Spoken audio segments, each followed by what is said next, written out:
بھائیوں، ایک سنت جو نماز میں ہے بہت سارے لوگوں نے چھوڑ دی اور بہت سارے لوگوں کو پتہ نہیں ہے، اور وہ ہے جلسہ استراحت. جلسہ استراحت جو کہ صحیح بخاری میں آج وہ آپ بیان کروں گا، اور مجھے امید ہے کہ اس کو دیکھ کر سب لوگ اس سنت پر عمل کریں گے. نبی صلی اللہ علیہ وسلم نے کیا فرمایا؟ من احب سنتی فقد احبنی ومن احبنی کان معی فی الجنہ. جس نے میری سنت سے محبت کی اس نے مجھ سے محبت کی، جس نے مجھ سے محبت کی میرے ساتھ جنت میں جائے گا. کیا آپ لوگ نہیں چاہتے رسول اللہ صلی اللہ علیہ وسلم کے ساتھ جنت میں جائیں؟ تو یہ میں ابھی آپ کو بتاتا ہوں، اور اس کے بعد اس کو جو ہے آپ آج سے شروع کریں، جو بھی دیکھے گا یہ. اور پہلی رکعت اور تیسری رکعت میں یہ پہلی رکعت میں اور تیسری رکعت میں یہ ہے جو 4 والی جو نماز ہے، اور جو 2 والی ہے اس میں صرف پہلی رکعت میں. کیسے ہے؟ ابھی آپ نے نماز شروع کی، ابھی پوری مطلب رکعت مکمل کر دی، ابھی آپ سجدے میں جا رہے ہیں. میں شارٹ کٹ بتا رہا ہوں.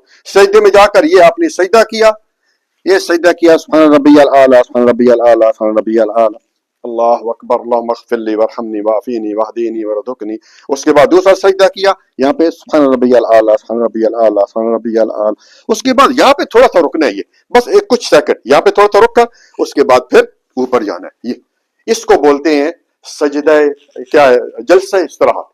یہ جو ہے 4 والی نماز ہے، خواہ امام کے پیچھے ہے خواہ اکیلی پڑھ رہے ہیں، تو اس میں یہ پہلی رکعت میں کرنا ہے، اور پھر جو ہے دوسری میں تو بیٹھ جاتے ہیں، اور پھر تیسری رکعت میں کرنا ہے. اور اگر 2 رکعت کر رہے ہیں تو اس میں ظاہر ہے کہ دوسری رکعت میں بیٹھ جانا ہے، تو پہلی رکعت میں یہ جو کرنا ہے. امید ہے سمجھ گئے ہوں گے. جزاک اللہ خیر، بارک اللہ فیک.